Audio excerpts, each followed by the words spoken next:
Hello à toutes et à tous les amis, bienvenue dans ce nouvel épisode de Demain en mieux, un podcast audio couplé à une newsletter sur Substack les amis, une newsletter mail dont le lien est dans la description. L'objectif de Demain en mieux, c'est de se poser des questions sur nos habitudes de consommation, notre train de vie, nos choix, les choix qu'on fait inconsciemment au quotidien de manière générale, afin d'avancer ensemble vers un avenir un peu plus choisi, un peu plus éclairé, un peu plus proche de ce qu'on veut plutôt que ce que la société nous veut qu'on veuille. Donc l'idée c'est vraiment d'avancer ensemble vers un avenir un peu plus sympa, un peu plus apaisé, un peu plus heureux. C'est vraiment ça l'objectif les amis.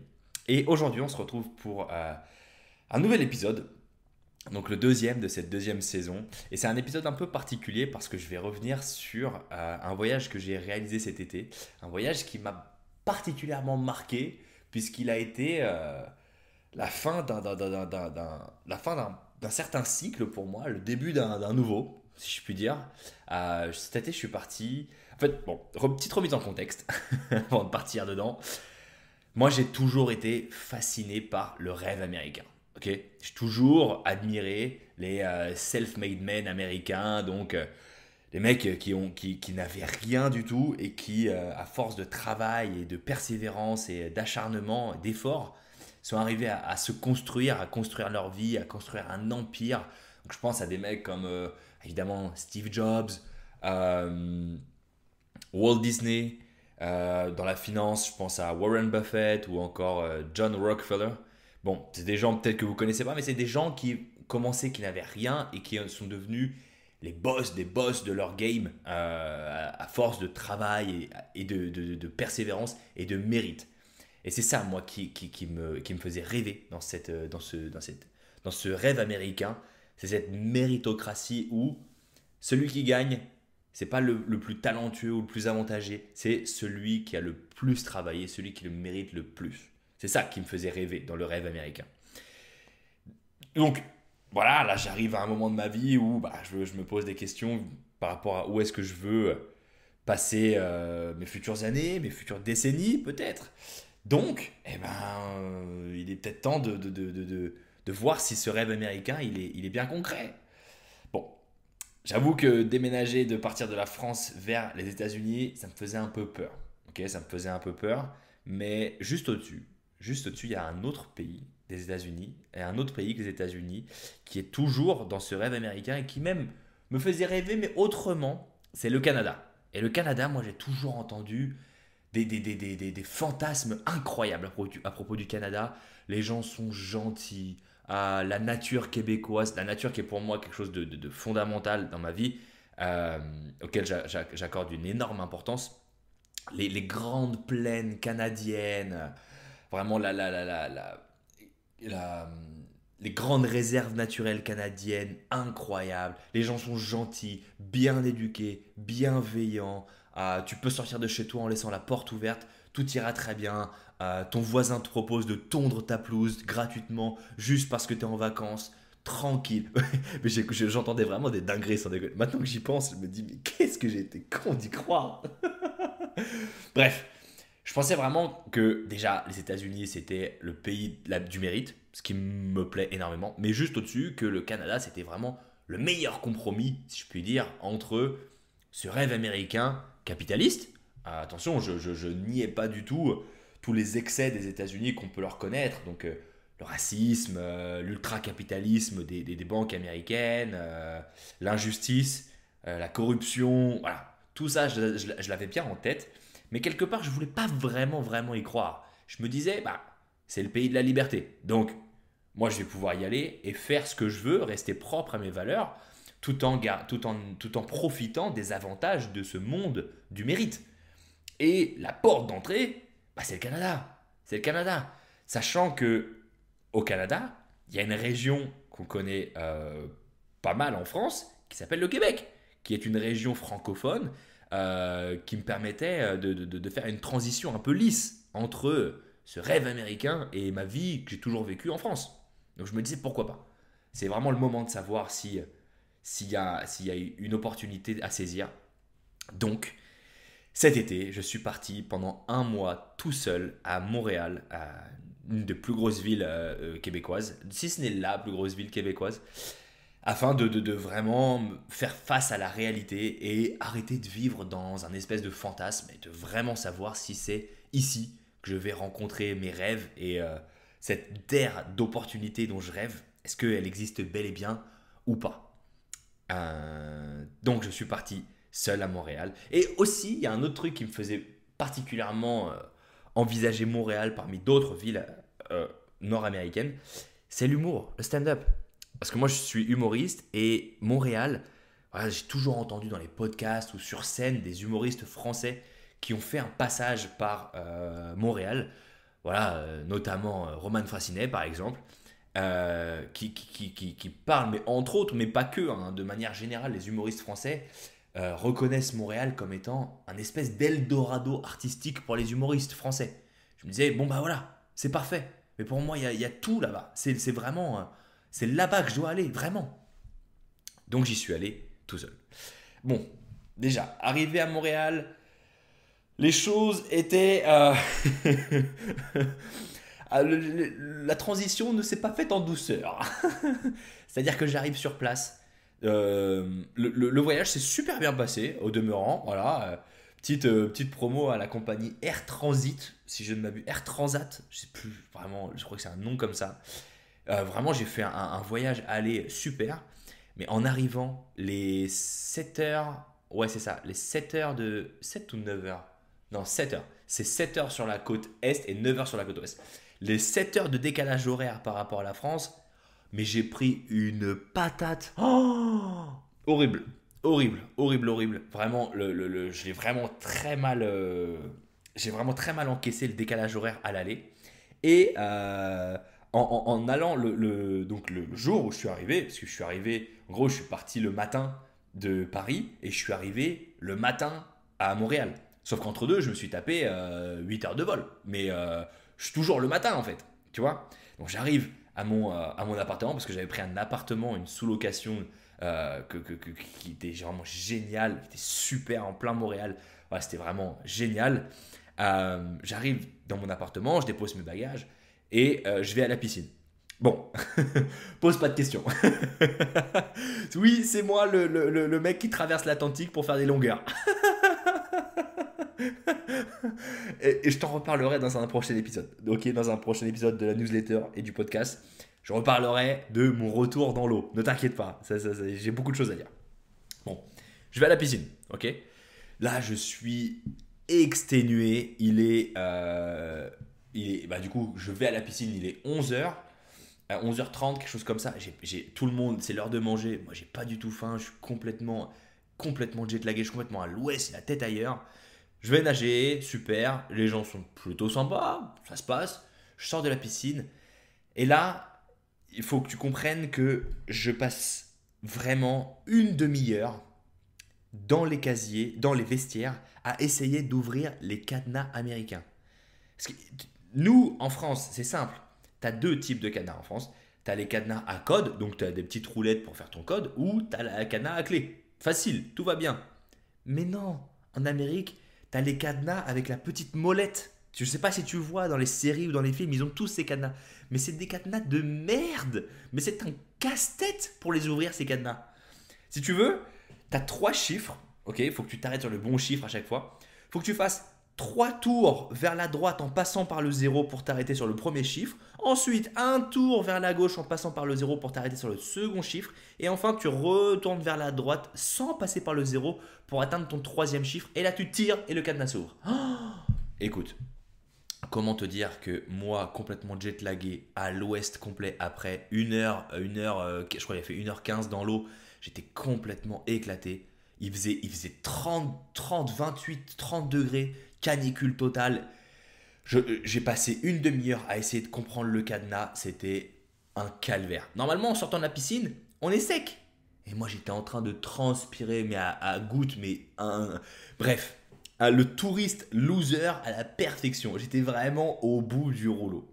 Et justement, à la piscine, j'ai fait une superbe rencontre. J'ai rencontré Kira, que j'embrasse vraiment chaleureusement, qui était vraiment, c'était la sous-directrice de la piscine, ça l'est toujours d'ailleurs, de la piscine Centre Sportif Côte des Neiges, voilà, que je salue chaleureusement aussi au passage, que j'ai rencontré, avec qui je me suis vraiment noué d'amitié et avec qui j'ai eu la chance de partager mon séjour là-bas, m'a fait vraiment fait visiter Montréal de l'intérieur, m'a expliqué la culture montréalaise, la culture québécoise, la culture canadienne. On va y revenir tout de suite. De l'intérieur, j'ai vraiment compris des choses incroyables grâce à elle. Et, euh, et c'est là vraiment en repensant à cette rencontre avec Kira que je réalise vraiment que les Québécois, les Canadiens de manière générale, sont extrêmement sincères et gentils. Et ça, c'est pas un mythe, c'est vraiment réel. Euh, Grâce à Kira, je suis vraiment redevenu perky. Perky, c'est un attrait des Américains qu'on n'a pas trop en France ni en Europe. Tu sais, c'est le fait d'être extrêmement enthousiaste pour tout, pour tout. C'est par exemple, ok, demain on a rendez-vous, on va boire un verre ensemble. Oh génial, j'ai trop hâte, qu'est-ce que je suis heureux, j'ai vraiment trop hâte, ça va être génial, on va aller boire un verre ensemble. Oh, j'ai tellement hâte. Tu sais, c'est cet ultra enthousiasme des Américains qu'on leur connaît. Mais en fait, eh ben, en discutant de ça avec Kira, eh ben, je me suis vraiment rendu compte que mais c'est pas un cliché. Tu sais, c'est vraiment juste une espèce de coutume, c'est une habitude sociale et elle est pas mauvaise en fait. Elle est pas du tout mauvaise. Elle est même hyper bienveillante, hyper agréable à vivre au quotidien. Moi, je préfère mille fois vivre et côtoyer des gens qui sont heureux, mais même sur-heureux au quotidien pour tout et n'importe quoi, plutôt que d'être avec des gens qui sont blasés tout le temps, quoi. Oh, il pleut. Oh, le bus il est en retard. Oh, le métro. Oh, le machin. Eh, ça y est. Oui, ok. C'est bon, on a compris. Ok, tu vois. Bon, je suis pas du tout en train de donner une leçon de morale, pas du tout, mais c'était vraiment génial. Bref, Kira m'a vraiment apporté énormément et je l'embrasse encore une fois très chaleureusement. Bref, revenons au voyage. Je m'éparpille.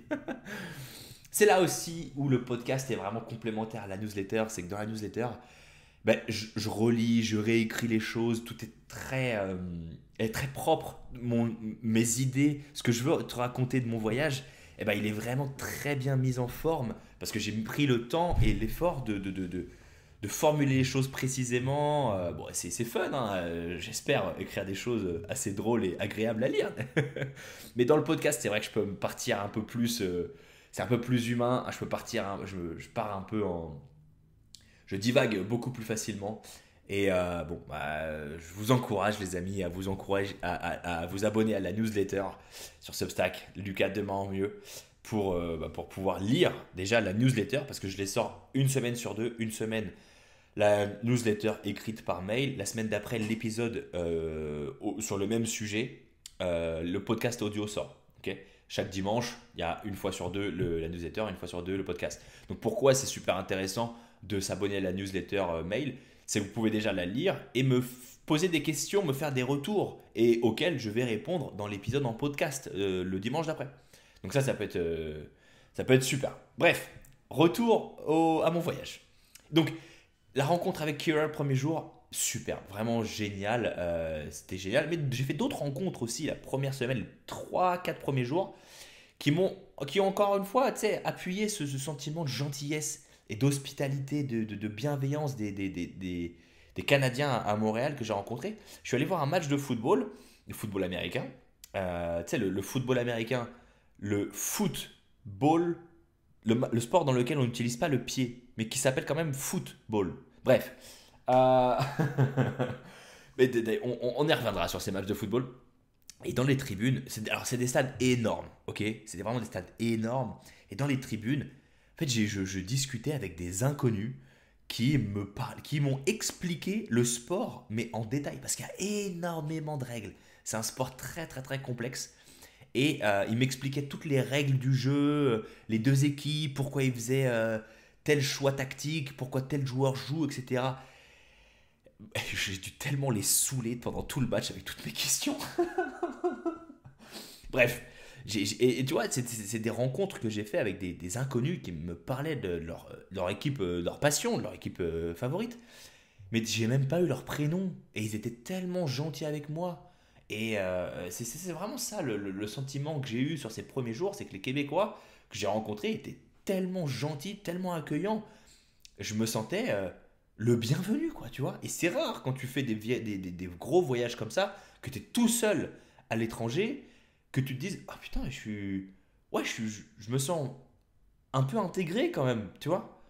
Et donc j'ai vraiment apprécié. Et à côté de ça, un peu plus tard dans le voyage, j'ai réalisé ces merveilleuses, soi-disant, randonnées dans les plaines canadiennes. Et tu vois, dans ces randonnées-là aussi, quand tu croises des gens, et tout le monde te dit bonjour. Mais ça fait bizarre. Je te jure, c'est bizarre quand comparé à la France ou quand tu dis bonjour à quelqu'un dans la rue, quelqu'un que tu connais pas, le mec te dévisage. Mais c'est juste bonjour, quoi. C'est la salutation de base. Et donc voilà, ça c'est réel, quoi. Ça c'est réel. C'est un vrai sentiment d'hospitalité que j'ai ressenti à mon arrivée, que j'ai adoré, que j'ai vraiment apprécié. Ensuite, sur les jours d'après, c'était un peu plus nuancé. C'est-à-dire que à chaque fois que je rencontrais des gens, donc dans des bars, dans des cafés, Kira, au match de foot, voilà, tout chaque fois que je rencontrais des gens, je posais toujours la question. Donc moi je suis parti à Montréal en me disant c'est parfait, c'est le meilleur compromis entre la France et les États-Unis. Ok. À chaque fois je posais la question, est-ce que Montréal c'est vraiment le meilleur compromis entre la France et les États-Unis? Et ben en fait la réponse était pas toujours complètement oui, complètement non ou une nuance identique à chaque fois. Les réponses étaient toujours complètement différentes. Et en fait, chacun m'expliquait que à Montréal, l'identité de la ville, donc des habitants, elle est très floue. Elle est très floue parce que les Montréalais sont un des Montréalais purs et durs. C'est comme les Parisiens, les Parigots, ils sont vraiment parisiens, tu vois. Et les Montréalais, c'est pareil. C'est des Montréalais. Mais en même temps, c'est des Québécois. Et le Québec veut son indépendance complète vis-à-vis du Canada. Mais malgré tout, ils ont des passeports canadiens. Donc ça reste des Canadiens. Mais à l'international, on ne dit pas le Canada. On dit les Américains. Donc en même temps, ils sont américains. Donc, en fait, les locaux, tu leur poses la question, quelle est ton identité? Tu as le choix entre Montréalais, Québécois, Canadiens, Américains. Donc là, je me dis, bon, on... c'est compliqué, c'est compliqué, c'est compliqué, c'est compliqué. Donc là, je commence à me poser des questions. Je me dis, ok, bon, est-ce que mon rêve, c'était pas un peu de la fantaisie? Un peu de la fantaisie. Et bah, il y a d'autres éléments qui viennent alimenter cette petite désillusion dès ma première semaine de voyage. C'est notamment bah, les grandes villes américaines, quoi. Je retrouve des détails ultra américains à Montréal qui, dans les films, paraissent merveilleux, superbes, et qui, une fois que tu es sur place, bah, ça a beaucoup moins de charme. Donc, le fait que les villes soient énormes, mais tellement grandes, que fait que, bah, en fait, quand t'as pas de voiture, bah, t'es dans la galère totale. Mais t'es vraiment dans la galère totale. C'est-à-dire qu'il te faut une voiture pour faire le moindre déplacement. Ne serait-ce que aller à l'école, aller au travail, te déplacer dans la ville, ou même aller faire des randonnées à l'extérieur de la ville. Il te faut la voiture pour tout, tout, tout, absolument tout. Tout est loin de tout. Il te faut absolument une voiture. Et bah, quand tu es ici en touriste et que tu n'as pas de voiture, ok, le voyage il est sympa. Et donc déjà, ça, je me suis dit, bon, ok, là, ça va être complexe. Parce que, on y reviendra, mais il n'y a pas beaucoup de transports en commun aux États-Unis et au Canada de manière générale, en Amérique du Nord. Pourquoi? Parce que ça coûte cher au gouvernement d'entretenir des transports en commun. Et si ça coûte cher au gouvernement, ça veut dire plus de taxes pour les habitants. Et plus de taxes pour les habitants, ça, Ils aiment pas trop. Ça, c'est anti-culture. C'est contre-culture en Nord-Amérique. On y reviendra sur ce détail-là, on y reviendra, vous inquiétez pas. Mais voilà, le fait d'avoir une voiture, que la voiture soit nécessaire, bon, ok, le voyage il va être sympa. Après, il y a aussi un autre truc, c'est les rues en quadrillage. Alors, dans les films, dans les séries, c'est mignon. En vrai, c'est casse-couille. Pardon, désolé, hein, mais j'aime pas être vulgaire, mais faut dire ce qui est. C'est-à-dire que ça n'a pas de charme. Les rues ne sont pas. T'es pas. La ville n'a pas vraiment comment dire. Tu te balades pas dans des rues qui ont une histoire. Enfin, elles ont une histoire, mais c'est pas vraiment mis en avant. Ce qui est mis en avant, c'est l'efficacité, quoi. Encore une fois, si tu veux aller d'un point A à un point B, tu vas prendre cet itinéraire-là parce que en passant par tel carrefour, tu vas aller plus vite que tel machin. Et en fait, les villes sont faites pour être efficaces, pas pour être charmantes. Voilà, nous en France, on a des villes qui sont vraiment à l'arrache. T'as des trucs de travers, des trucs en zigzag, des trucs dans les côtes, des trucs dans les machins. Mais tu vois pas ça. Mais c'est chiant, mais c'est un peu mignon quand même. Et tu t'en rends pas compte quand t'es en France. Mais quand t'es dans une ville où tout est en quadrillage, sans vraiment charme, sans vraiment de trucs mignons, bah je te jure que merde. Bah finalement, je l'aimais bien, cette rue du Renard qui fait 36 bornes et qui est un calvaire pour circuler en voiture. Et ouais, mais c'est chiant, mais en fait, c'est pas si mal. C'est pas si mal. Donc, une fois sur place, voilà, c'est des détails un peu ultra américains qui, au cours de ma première semaine, me font réaliser que, bon, Montréal, en fait, ça va être, c'est pas forcément le rêve que j'imaginais. Et en plus malgré ces merveilleuses rencontres que j'ai faites, je me rends bien compte que la philosophie à Montréal, elle est un peu plus contrastée, un peu plus nuancée que le rêve idyllique que je m'imaginais. Donc le voyage commence très très très très bien, si je puis dire. Et il continue encore mieux parce que l'identité de Montréal, ça passe aussi par ce que les habitants veulent faire de cette ville. Et clairement, les gens veulent faire de cette ville une ville où la liberté est reine. C'est-à-dire que le cannabis est légal à Montréal. Mais en pratique, il n'est pas seulement légal, il est tellement consommé qu'il est presque encouragé. Mais en gros, tu marches dans la rue de Montréal, mais tu marches dans un nuage de weed. Vraiment, mais vraiment. Et bon, bah écoute, chacun fait ce qu'il veut, il n'y a pas de souci. Encore une fois, liberté personnelle, à la base, c'est pas mauvais. Mais je te jure que quand tu es comme moi, un non-fumeur, non-consommateur de drogue, qui sans cesse doit respirer de la fumée de cannabis, et à un moment, je te jure, c'est lourd. À un moment, c'est lourd. Mais ça va un peu plus loin que ça. Parce que, évidemment, quand tu ouvres la porte, ça part à la dérive. Et ce qui se passe, c'est, après avoir discuté voilà, avec d'autres rencontres sur place, etc., c'est qu'en fait, la drogue, ça va plus loin que seulement la consommation de cannabis.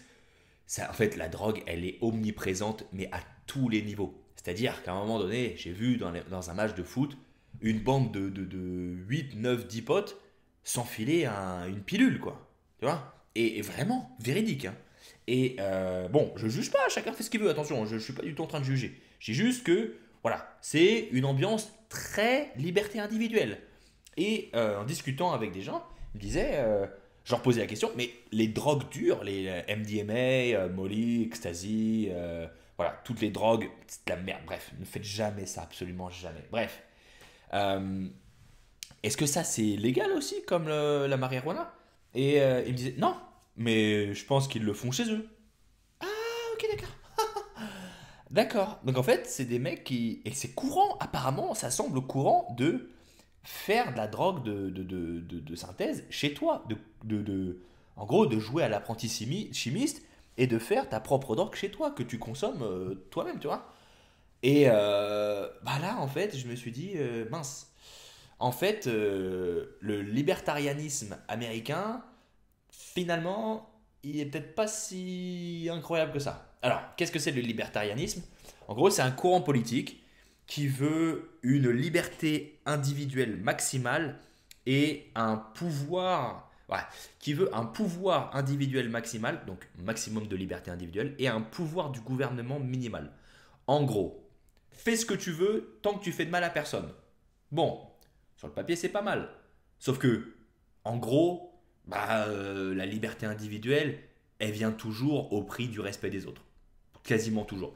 Tu vois là, l'exemple du cannabis, mais un peu plus tard, dans mon voyage, j'ai vu des mecs claquer de l'argent au match de football, sortir du match de football dans leur énorme bagnole Porsche ou Ferrari, le gros 4x4 énorme, truc qui doit coûter des milliers d'argent, avec la montre, diamant, bling bling, tous les machins, joint à la main, la musique à fond dans la voiture, en train de rouler à côté de sans-abri dans la rue qui littéralement meurent de faim. Parce que les sans-abri, c'est par dizaines et partout dans la ville. Et à Montréal particulièrement, les sans-abri, c'est triste à dire, mais quelque part, la nature, l'hiver est tellement rude que la survie est quasiment nulle. Donc en fait, tu es dans une société où tu peux faire ce que tu veux. Pas de taxes, vas-y, je t'en prie, tu veux faire une boîte, vas-y, monte ta boîte, machin. Sauf que à côté, en bas de ta rue, t'as des gens qui sont en train de mourir de faim, qui vivent dans des tentes et qui, quand l'hiver arrive et qui fera des -20, -30, -40, bah malheureusement, voilà, il n'y a qu'une seule solution possible, quoi. Donc là, clairement, quand j'ai pris conscience de la drogue et de ce concept un peu de liberté individuelle au max, là, je suis redescendu sur Terre. Là, je suis vraiment redescendu sur Terre par rapport à mon rêve américain et ce que j'espérais de cette terre promise, de ce nouveau monde plein de rêves, d'espoir, de méritocratie. Bah, en fait, humainement, moi, ça me ressemble pas vraiment. Ça me ressemble pas vraiment. J'ai un autre truc aussi qui est lié à la liberté individuelle et qui, sur le principe, est vraiment une super chose, mais qui, quand il est poussé à l'extrême, m'a pour le coup vraiment paru pas super. C'est la dominance de la communauté LGBT+. À Montréal, particulièrement, mais en Nord-Amérique, aux États-Unis, au Canada aussi, j'ai cru comprendre. Alors, je m'explique. Moi, je suis à 200% pour l'inclusion de tout le monde, peu importe le genre, peu importe l'orientation sexuelle, peu importe la couleur de peau. Bref, j'en ai rien à foutre de tout ça. Vraiment, ça me regarde pas, je m'en fous. Pour moi, si tu veux que je te dise il, je te dis il. Si je te dise elle, je te dis elle. Franchement, je m'en fous. Si tu as eu une vie avant et que tu as fait ta transition, que maintenant tu es un homme ou tu es une femme et tu as ce nom-là, super, je t'appelle comme ça. Je suis à 200% pour toi et je suis à 200% contre toutes les discriminations qui te sont faites. Ok? Moi, je suis à 200% pour. Maintenant, la communauté LGBT+, elle est soutenue et en même temps, je trouve, selon moi, elle est desservie par la culture woke. La culture woke. La culture woke, alors woke, ça vient du mot anglais awake, réveillé, éveillé. Et en gros, quand tu es woke, ça veut dire que tu es éveillé aux discriminations sociales, aux différentes injustices de chacun. Tu es éveillé. Alors déjà, moi, quand on m'attribue un adjectif que tu es éveillé ou que tu n'es pas éveillé, déjà, j'aime pas ça. J'aime pas que tu me ranges dans une catégorie. Déjà, frérot, tu m'as perdu. Bon, on va au bout de la réflexion. On ira au bout de cette réflexion-là dans un autre épisode, les amis. Là, je survole le sujet pour alimenter mon argument sur les libertés américaines, mais c'est très intéressant. En gros, la culture woke, à la base, c'est hyper cool. Ça veut juste dire, les mecs, il y a des gens qui souffrent, qui subissent des discriminations qui n'ont pas lieu d'être, et j'en suis absolument convaincu, encore une fois. Le but, c'est d'en avoir conscience et qu'on soit tous au courant et qu'on agisse tous pour, ok? Et pour éviter ça. Maintenant, la culture woke, quand elle est poussée à l'extrême, et c'est le cas en Amérique du Nord, ça range la population dans deux catégories. Soit tu es une victime, soit tu es un agresseur. Voilà. Et vraiment, c'est vraiment ce que j'ai ressenti et c'est vraiment pour le coup, donc c'est des choses que j'avais lues, que j'avais entendues déjà par le passé, mais quand tu es sur place, bah vraiment c'est le cas en fait. Quand t'es comme moi un homme blanc hétérosexuel, bah, je te jure que t'es pas le bienvenu partout. Et on te fait comprendre implicitement. Tu vois, moi je suis. Et vraiment, la communauté LGBT, elle est extrêmement présente à Montréal. T'as des drapeaux arc-en-ciel, t'as un drapeau arc-en-ciel avec le truc sur le côté, donc le drapeau LGBT+, il y en a partout, même comment dire, dessiné au sol et tout. Et c'est super les gars, moi je suis à fond pour. Mais tu rentres, moi quand je rentre dans un bar qui a des drapeaux LGBT+ partout et que physiquement tout le monde dans le bar est dans la communauté LGBT+, et très militant contre la domination blanche, comment ils appellent ça? Ouais, c'est ça, la domination blanche, le patriarcat et la domination des hommes blancs. Et comment te dire que moi, quand j'entre là-dedans, je fais tâche dans le décor. Je fais tâche dans le décor. Et pour le coup, c'est vraiment un sentiment que j'ai pas ressenti qu'une seule fois. C'est vraiment un sentiment que je te partage, que j'ai ressenti à plusieurs reprises tout au long de mon séjour. Donc, alors, on reviendra sur la culture woke, parce que vraiment, c'est quelque chose dont je suis vraiment pas fan. Même si à la base, je suis à 200% pour tous les messages qui sont véhiculés. Mais bref, on ira au bout de cette réflexion-là dans un autre épisode. Ce que je veux dire par là, c'est que ça alimente ce côté de liberté individuelle au maximum, l'Amérique, qui se fait évidemment au détriment du respect du groupe, du respect de la communauté de manière globale. Et ça va dans le sens du capitalisme à l'extrême, le capitalisme américain, l'ultra-capitalisme.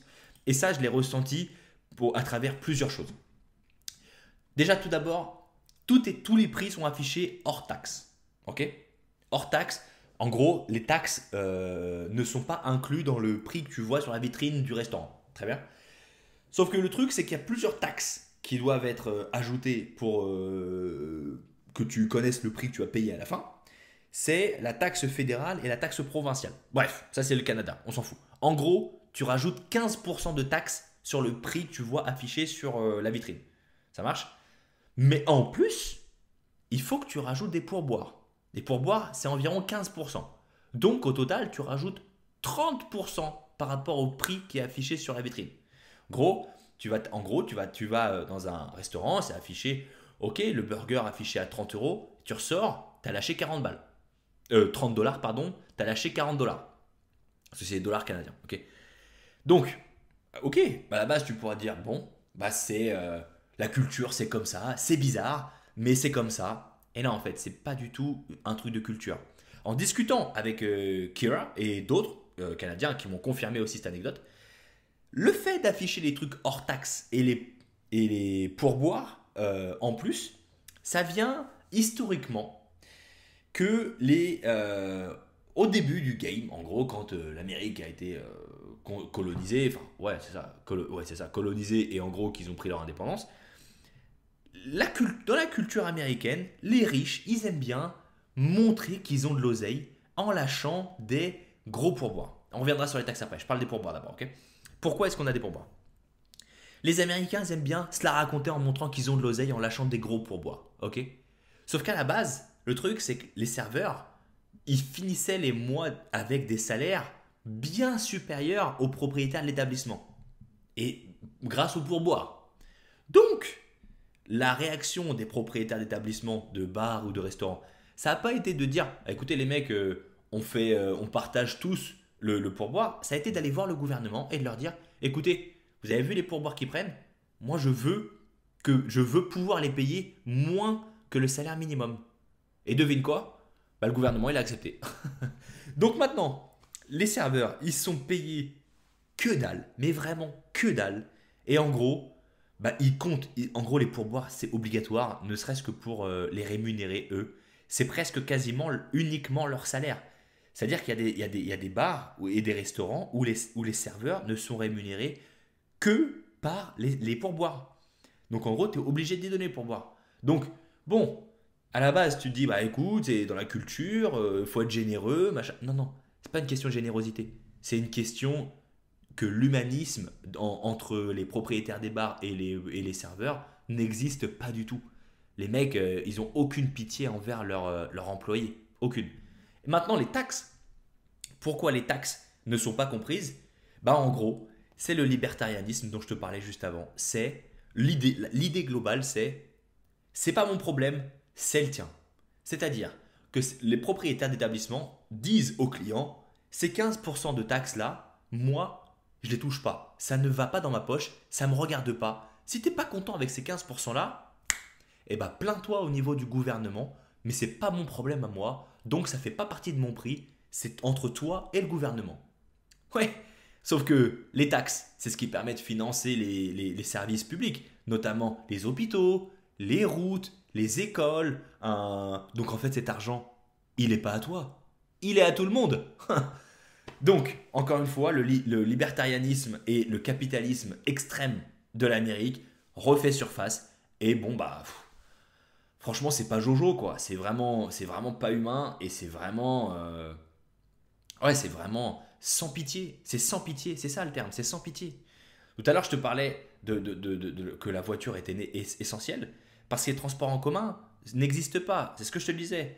Les transports en commun n'existent quasiment pas parce que ça coûte beaucoup d'argent au gouvernement. Et donc, beaucoup d'argent du gouvernement, ça veut dire plus de taxes. Donc, contre la culture des taxes, contre la culture populaire qui veut s'effacer, se détacher complètement des taxes. Et c'est là que le capitalisme extrême fait du mal. Parce que si tu n'as pas de transport en commun, tu es obligé d'avoir une voiture.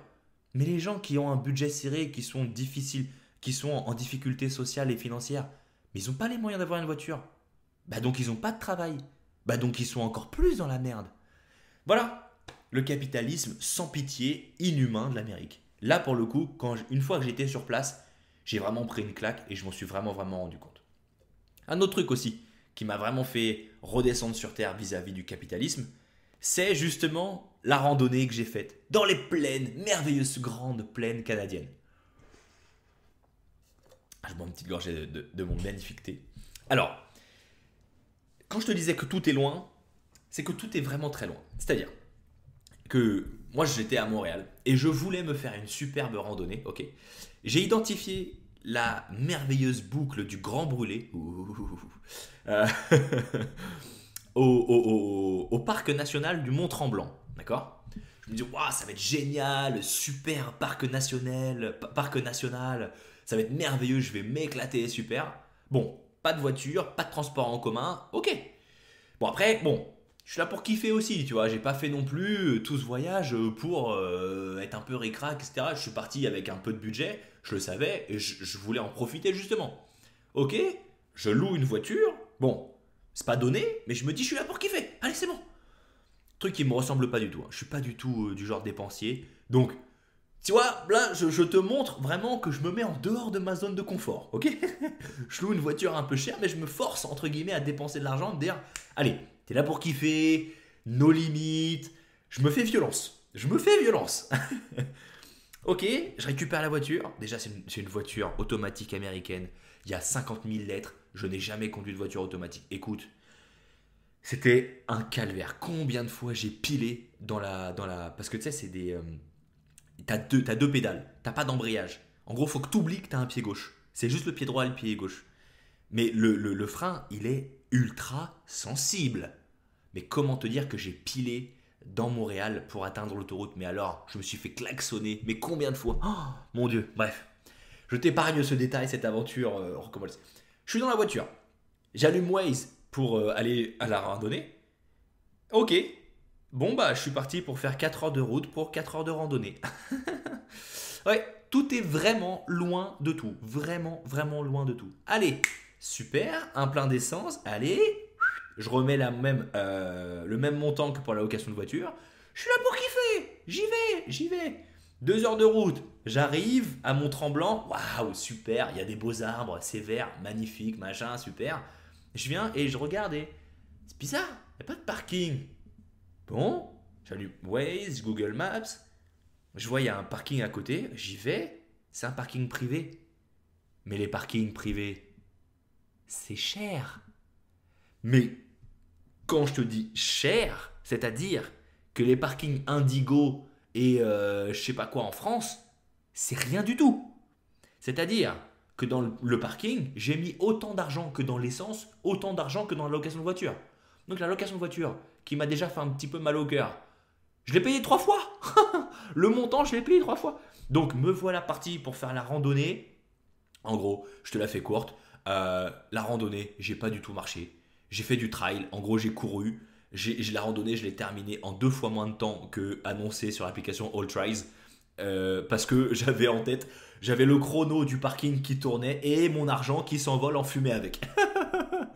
Bref, la randonnée, bon, bah, je me suis vraiment fait plaisir pour le coup. Et même après, j'ai fait d'autres randonnées avec Kira qui étaient vraiment merveilleuses. J'ai vraiment kiffé pour le coup. C'était un super spectacle, une super expérience. Mais qui m'a aussi fait revenir sur Terre par rapport au capitalisme extrême et au fait que l'argent est roi. Si t'as pas d'argent, tu ne fais rien, tu sors pas de la galère. Bref, c'est une spirale infernale. La randonnée, c'était merveilleuse, mais elle m'a coûté cher. Ensuite, eh ben, un peu dans la même dynamique, je me suis confronté à la vraie culture américaine. C'est-à-dire que déjà tout à l'heure, je te parlais des mecs, des gros pourboires que lâchent les mecs qui ont de l'oseille.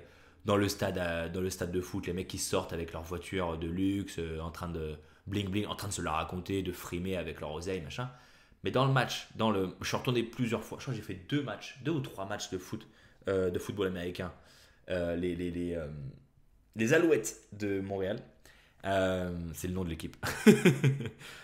Euh, donc j'y suis allé. Et le match, un vrai spectacle. Avant le match, t'as des concerts sur le stade, c'est génial. Pendant le match, t'as les cheerleaders qui dansent, c'est des vraies danses incroyables. Les joueurs de foot américains, c'est des rockstars, ils font le show incroyable. Génial, ambiance électrique, un stade à fond, incroyable. Sauf qu'après sauf qu'après le match, pardon, le stade, il s'est transformé en un dépotoir. Mais un dépotoir, mais quand je te dis une poubelle à ciel ouvert, mais c'est littéralement ça. C'est-à-dire que dans tous les stades, dans tous les gradins, t'as par dizaines des canettes de bière, des boîtes de pizza, des boîtes de hot dog, tout plein de... Mais t'as de la merde partout, partout dans le stade. Et je pense que ça va... Alors là, c'est une supposition. Complète spéculation de ma part. mais ça va un peu dans la culture quand même. Parce que les billets de matchs de foot ne sont pas donnés. Ok, ils sont assez chers. Et je pense que les mecs se disent bah, j'ai pas besoin de me prendre la tête à être propre, civilisé et éduqué. Je peux laisser la merde derrière moi. Dans mon billet, je le paye tellement cher que le stade peut bien engager quelqu'un pour nettoyer la merde après moi. Et ça, en fait, mais c'est nul, quoi. C'est nul comme réflexion, c'est nul comme attitude. C'est vraiment la culture américaine dont je me rends compte une fois sur place et qui ne me plaît pas du tout. C'est inhumain, c'est pas respectueux. Pardon, c'est pas respectueux et c'est naze quoi, c'est vraiment naze. Une fois que tu es sur place, je te jure, quand tu sors du stade et que tu vois que c'est un dépotoir, tu te dis merde, c'est moche quoi, c'est moche. Donc à ce moment-là de mon voyage, j'ai bien compris que le rêve américain, comme le légendaire humoriste George Carlin dit, le rêve américain, il faut être endormi pour y croire. C'est qu'en fait, le rêve américain, il a rien d'un rêve. C'est beaucoup plus un cauchemar qu'autre chose en fait. C'est un cadeau empoisonné. Donc je suis humoriste et ça fait quelques années maintenant que je fais de l'humour sur scène en France. Et maintenant, j'ai acquis une certaine expérience qui fait que je passe de plutôt bons moments. Même quand il y a 1 ou 2 ou 3 blagues qui fonctionnent pas, j'arrive bien à connecter avec le public, ok. Ça va, je me fais toujours plutôt plaisir, ok. Donc j'arrive à Montréal, je suis en Amérique, j'ai déjà une expérience de stand-up en Amérique en anglais, ça s'était super bien passé, j'avais fini avec des applaudissements, c'était super, ok. Et là je me dis, bah, je suis en Amérique, encore mieux, mais c'est en français, c'est sûr je vais cartonner. Eh bah bingo, catastrophique, catastrophique. J'ai fait un premier morceau engagé sur l'écologie, mais sauf qu'en fait l'écologie ici, tout le monde en a rien à foutre, rien à foutre. Et après donc j'ai fait plusieurs scènes. J'ai changé de morceau, fait des trucs un peu plus proches de la culture américaine. Et bah, ça a beaucoup mieux fonctionné, beaucoup mieux fonctionné. Mais sauf que j'ai aussi pu assister aux autres humoristes performer. Et en fait, 80% des sujets abordés par les humoristes, c'est la masculinité toxique, les causes LGBT, la domination blanche, l'appropriation culturelle. Et en fait, putain, ouais, je suis désolé, mais je suis pas à ma place, quoi. Je suis d'accord avec tout, les gars, hein. Je suis d'accord avec vous tous. Mais bon, quand t'as un mec qui est en train de dénoncer la domination blanche et le patriarcat, et que c'est à moi, un petit gars blanc, homme, de monter sur scène juste après lui, bon, allez Lucas, hein, it's showtime, hein, tu nous mets le feu, hein, allez. Ah bah j'avais chaud, j'avais chaud. Je peux te dire que je faisais pas le malin.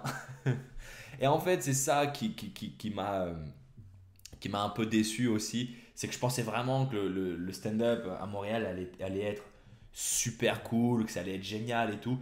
Mais en fait, non. Enfin, la culture est très loin de la France et très difficile de connecter sur un même référentiel de valeurs par rapport à la France dans un pays qui ne partage pas les mêmes valeurs, tout simplement. Donc, encore une fois, le rêve américain là, il tombe de plus en plus sous l'eau. Mais surtout, c'est que moi, bah voilà, je suis conscient du dérèglement climatique et c'est quelque chose qui me touche plutôt, plutôt beaucoup. Enfin, je suis conscient de la problématique, j'essaye de faire le plus possible en tout cas. Attention à ce que je fais pour réduire mon impact sur l'environnement et d'où d'ailleurs la naissance de ce podcast et de cette newsletter. C'est d'avancer vers un avenir un peu plus sympa, un peu plus éclairé. Sauf que le réchauffement climatique là-bas, ils en ont rien à foutre. C'est la culture de la consommation excessive et de la surabondance de tout, surconsommation de nourriture. Parce que la junk food, la malbouffe, le McDo, le fast food, là-bas, c'est la nourriture de base. Parce que c'est la moins chère, c'est ce qui va le plus vite, c'est celle qui a le plus de goût, le plus gras, le plus sucré, le plus salé, et c'est surtout celle qui coûte le moins cher. Donc forcément, pour ceux qui n'ont pas beaucoup d'argent, parce que la plupart des Américains sont pauvres, obèses. Voilà, ça c'est la réalité. Ça c'est la réalité. Bah, en fait, c'est la nourriture la plus consommée, parce que c'est la moins chère. Donc tout le monde est en surpoids. Bref, la culture de la surconsommation de tout, mais ça passe aussi par bah, l'essence, la nourriture, le chauffage, l'énergie. Tout, y a même pas de conscience écologique de personne. Et même des gestes basiques comme le tri sélectif, mais ils en ont rien à foutre. Ils le font pas. Mais même tellement qu'ils le font pas que j'ai entendu un humoriste faire un morceau sur scène pour dire que ça servait à rien. Et borderline, le public était tellement mort de rire que limite, le public était en mode oui, le réchauffement climatique, ça n'existe pas. Je te jure, je te jure. Bon, comment te dire? Allez Lucas, hein, showtime, hein, maintenant tu nous mets le feu sur scène. Allez, go, go, hein. Oh putain, laisse tomber. Bref, donc là-dessus, la culture, la consommation, la culture consumériste américaine, bah ouais, quand t'es dedans, je te jure, c'est pas du tout sexy, c'est pas du tout attirant, c'est pas du tout quelque chose qui t'attire et c'est pas du tout quelque chose qui moi dans lequel je me reconnais pas du tout, pas du tout. Mais même le gouvernement en fait n'en a rien à foutre. J'ai discuté avec plusieurs Canadiens, plusieurs Québécois qui m'expliquaient qu'en fait le gouvernement ne fait rien du tout. Donc même si toi tu as envie de faire le tri sélectif ou de faire attention à ton empreinte carbone, etc., mais le gouvernement n'en a rien à foutre. Donc tu te tapes la tête contre le mur, donc tu fais des trucs qui te font bonne conscience, mais qui ne vont rien changer parce que le gouvernement n'est pas impliqué dans la cause. Donc, voilà. Je suis ressorti de ce voyage après un mois sur place tout seul, avec un rêve américain bah, complètement déconstruit. Et bah, face ce rêve américain, ça s'est transformé en cauchemar de l'ultracapitalisme et de la surconsommation excessive, inhumaine, sans valeur humaine. C'est des termes un peu durs, mais bon, j'appuie évidemment, je grossis le trait évidemment, mais l'idée elle est quand même là. C'est-à-dire que quand tu vois des mecs frimés en Porsche Cayenne, avec leurs joints à la main, avec leurs montres qui brillent, rouler à côté de sans-abri qui sont véritablement en train de mourir, Mais attends, je te jure que ça brise le cœur, quoi. Bon, après, chacun fait ce qu'il veut, il n'y a pas de souci, je jette pas la pierre. Mais putain, c'est vraiment pas. Il n'y a y a rien d'un rêve là-dedans, en fait.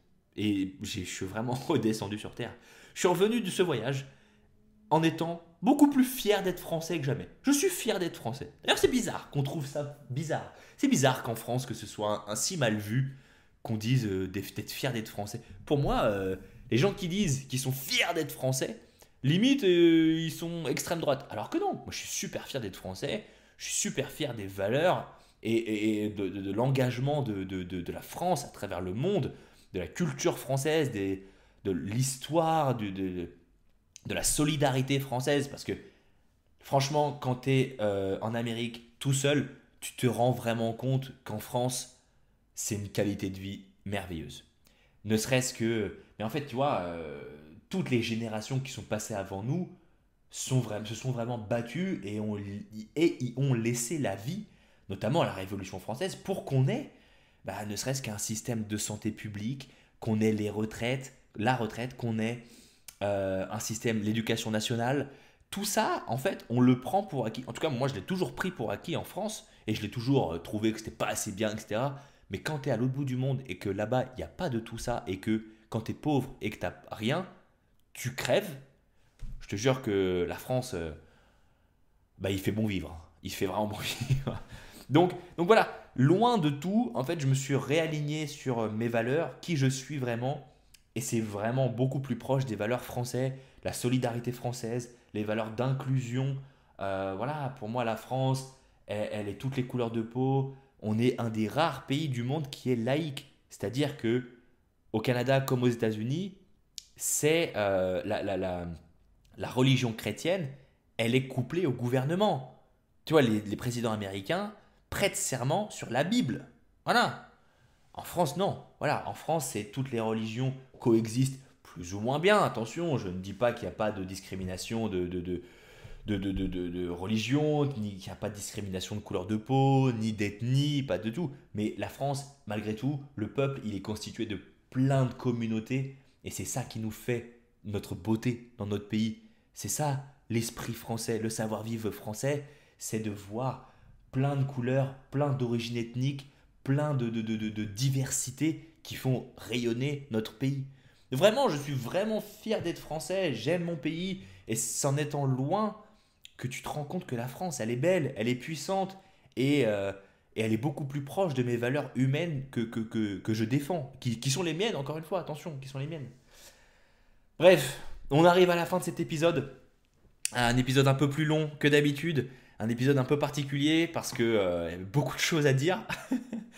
Mais bah voilà, j'espère faites-moi vos retours, les amis. J'espère vous avoir captivé avec mon voyage. En tout cas, moi, j'en ai retiré énormément de ce rêve américain déchu. Euh, ouais, le Canada, le Canada, les Canadiens, c'est vraiment des gens géniaux malgré une culture américaine qui est toxique. Voilà, c'est du poison qui vient empoisonner des gens que j'ai rencontrés qui sont fabuleux, vraiment. Donc voilà, je vais m'arrêter là-dessus les amis. N'hésitez pas à me faire vos retours en commentaire, que ce soit sur Spotify, que ce soit... Abonnez-vous à la newsletter, vraiment les amis. Ce sera beaucoup plus simple d'échanger sur la plateforme Substack qui héberge la newsletter mail. Euh, voilà, faites-moi vos retours. On se retrouve aussi sur Instagram et sur YouTube. Et ben là-dessus, je vais vous souhaiter une très bonne journée ou une bonne soirée après ce long épisode. Je vous embrasse fort les amis. À très très bientôt. Bye bye.